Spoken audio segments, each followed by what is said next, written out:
through the basic formulas. So these are very important formulas for using the entire unit here. So sin n pi equal to 0. Next one is cos n pi equal to minus 1 over to the power of n. For example, here is put n equal to 1, 2, 3, any numbers. So answer must be 0 itself. For cos, n equal to even number means your answer must be plus 1. N equal to odd number means your answer must be minus 1. So be careful here.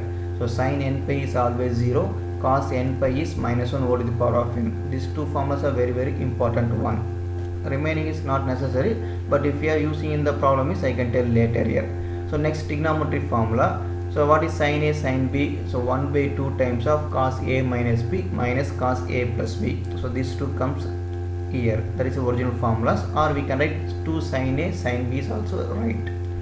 Next 2 cos A cos B equal to cos of A plus B plus cos of A minus B. Then 2 times of cos A sin B is sin A plus B minus sin A minus B. So these things are very important formula based on the Fourier series trigonometry formula.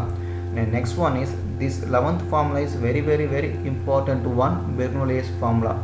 If you know this one only, you are able to write the solutions here.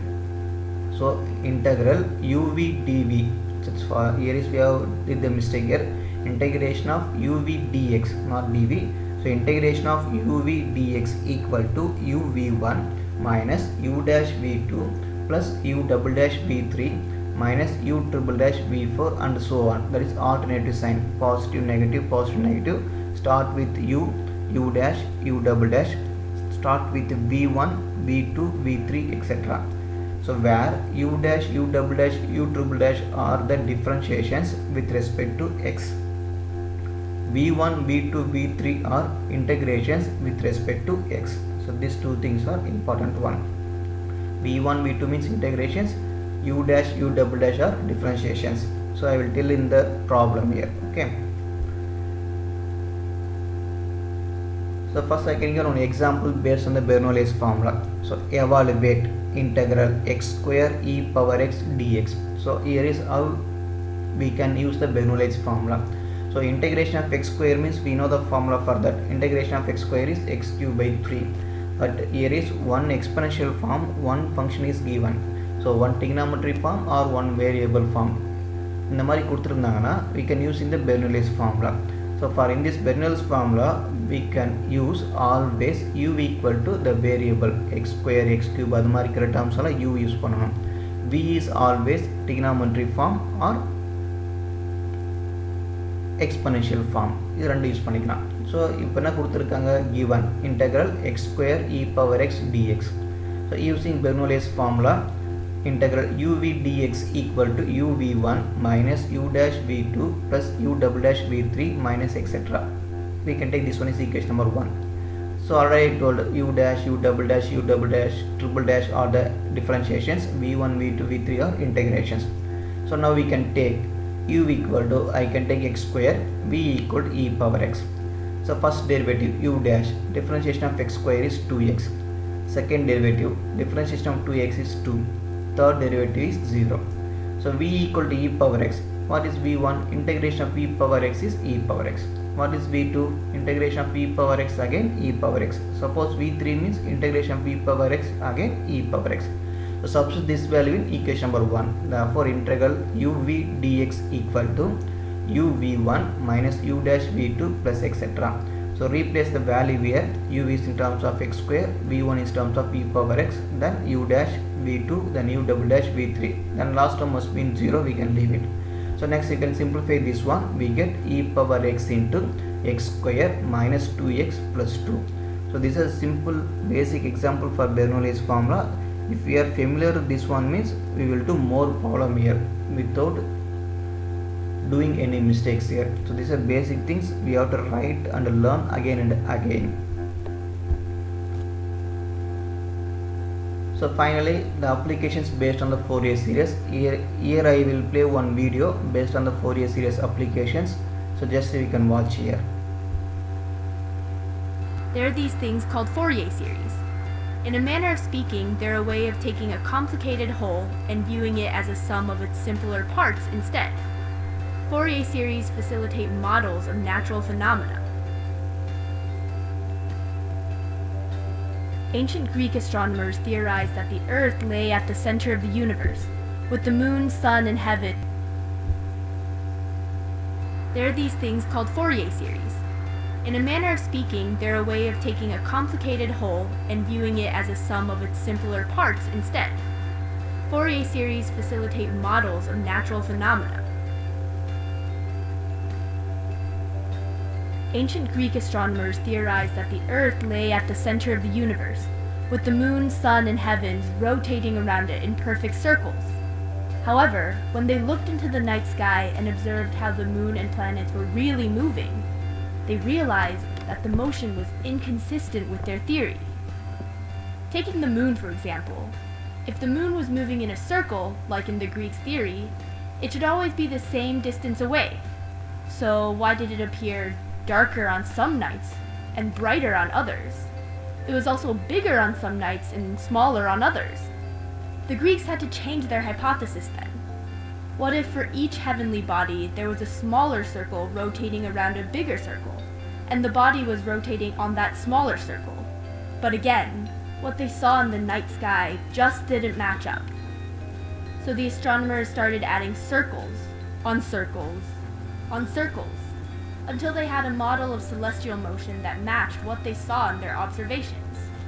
It's known today that orbits are ellipses, not circles on circles. So how did the Greeks' incorrect theory match what they observed in the sky? The answer is Fourier series. Adding up the many circles, the parts, allowed the Greeks to model celestial motion, even without understanding the true elliptical paths. In math, orbiting around in a circle can be represented as the orbit is equal to r times e to the I omega t, where e to the it represents moving in a circle. The Greeks in their theory, though, had circles of different sizes and rotation speeds. This is where the other variables come in. The r represents radius and controls how big the circle is. The omega represents angular frequency and controls how fast the circle rotates around. Representing circles rotating on circles is simply adding up more of these terms. When we add more and more, reaching an infinite number of circles, we now have what is called the Fourier series of the orbit. Ultimately, the Greeks weren't right about how orbits worked. What they ended up doing was constructing a Fourier series approximation of the real elliptical orbits.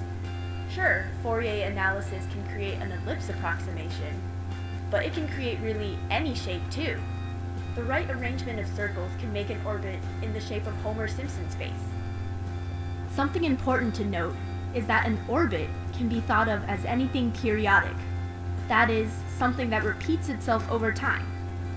So Fourier series can take anything periodic, like a waveform, and analyze it as sums of circles. From the unit circle, it's also known that circles are basically sines and cosines. Taking these two ideas together puts Fourier series in its more familiar form, as sums of sines and cosines representing waveforms. A lot of complex nature can be represented this way. The planets are not the only example. While Fourier series allowed a human civilization to model and simplify nature, it also allows nature to model and simplify nature. Your own body is performing Fourier analysis just listening to this video. Ears make Fourier series to process sound. Inside the inner ear are thousands of hair cells of varying lengths. Because the hairs are different lengths, they resonate at different frequencies. For example, long hairs will pick up waves with lower frequencies, and short hairs will pick up waves with higher frequencies. When a complex sound wave enters the ear, the hairs help the brain break it down into individual frequencies. Instead of the total sound wave then, the brain sees a bunch of simple sinusoids with different amplitudes and frequencies, and then combines them to process sounds. Rather than taking the actual sound wave as a whole, the brain is able to process the same information by analyzing individual sinusoids. Just like how the Greeks understood planetary motions as individual circles rather than actual ellipses. Behind the equations of Fourier series lies a means of representing many aspects of nature. The Greeks unintentionally used Fourier series to simplify their science.